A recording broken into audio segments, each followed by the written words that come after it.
அபூர்வாவை overtake செய்த KP. ககனும் பூமியும் வீட்டுக்கு வராங்கன்னு கன்ஃபார்ம் ஆனதுக்கப்புறம் சரத்சந்திரா கிட்ட நேராக போய் கேபி அவங்கள ப்ராப்பராக வரவேற்கணும் அப்படின்னு சொல்கிறாரு. எனக்கு பிடிக்கல கேபி, நீ சொன்னதுக்காக நான் போய் கூப்பிட்டேன், பெருசாக வரவேற்பெல்லாம் தர முடியாது அப்படின்னு சந்திரா சொல்ல, உங்களால் தான் பூமி இந்த நிலைமையில் இருக்கா, நீங்கள் யோசிக்காமல் செஞ்ச காரியத்தினால தான் அந்த பிள்ளைங்க கஷ்டப்பட்டுட்டு இருக்காங்க அப்படின்னு கோவமா கிருஷ்ணா பேச, அபூர்வா உடனே வராங்க. இங்கே பாரு கேபி, நீ சொன்னேங்கிறதுக்காக அந்த சாரதா வீட்டுக்கே போய் இன்வைட் பண்ணிட்டு வந்தாச்சு, திரும்பவும் டிமாண்ட்லாம் பண்ணிட்டு இருக்காத அப்படின்னு சொல்கிறாங்க.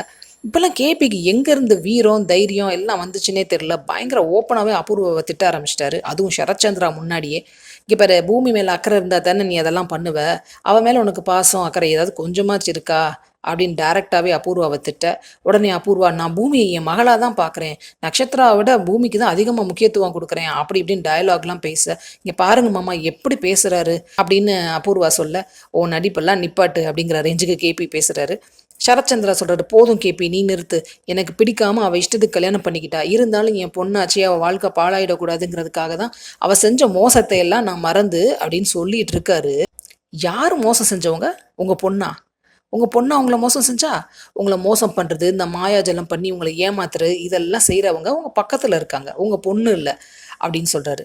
முதல்ல கண்ணை திறந்து என்ன உண்மையோ அதை நல்லா பாருங்க, இந்த வீட்டுக்கு வர்ற என் பையனுக்கு மரியாதை கொடுங்க, 2 பேரையும் நல்லா வரவேற்க பாருங்க. இங்கே பாருங்க, அவங்க இங்கே வர்றது சந்தோஷமா இருக்கிறதுக்கு தான். அவங்கள ஏதாவது கஷ்டப்படுத்துறது, ஏதாச்சும் பேசி அவங்க மனசை காயப்படுத்துறது, இப்படி ஏதாவது நடந்துச்சு, நீங்கள் என்னை கொல்ல வந்த விஷயத்தை நான் மீரா கிட்ட சொல்லிடுவேன் அப்படின்னு ஸ்ட்ரைட்டாகவே மிரட்டுறாரு கேபி.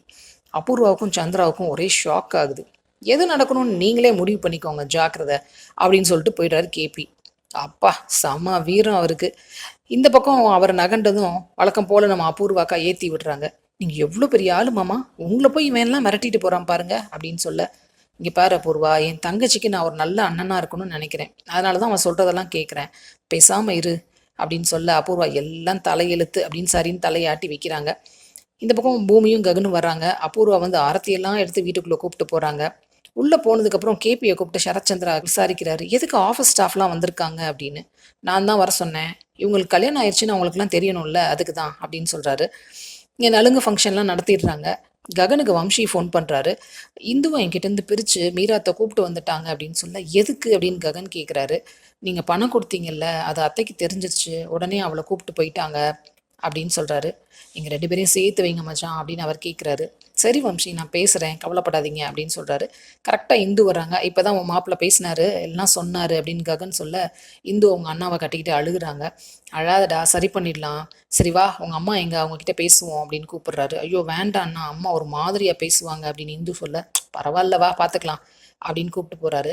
சின்னம்மா, ஏன் இந்துவை கூப்பிட்டு வந்தீங்க அப்படின்னு கேட்குறாரு. நீ கொடுத்த காசில் அவள் அங்கே வாழணும்னு அவசியம் இல்லைடா, அதான் அப்படின்றாங்க. ஏன் இப்படி பேசுகிறீங்க, நான் தானே கொடுத்தேன், இதில் என்ன இருக்குது அப்படின்னு கேட்க, நீ யாருடா கொடுக்குறதுக்கு, நீ என்ன என் வீட்டாளா, என் பையனா, நீ எதுக்குடா கொடுக்கணும் அப்படின்னு ககனை கேட்குறாங்க. இந்த மீரா எப்போ தான் மாறுவாங்கன்னு தெரில. இந்த பிரச்சனையை ககன் எப்படி சால்வ் பண்ண போகிறாரு, வெயிட் பண்ணி பார்ப்போம். சீரியல் அப்டேட்ஸ்க்கு எங்கள் சேனலை சப்ஸ்கிரைப் பண்ணுங்கள். மீண்டும் அடுத்த அப்டேட்டில் சந்திப்போம்.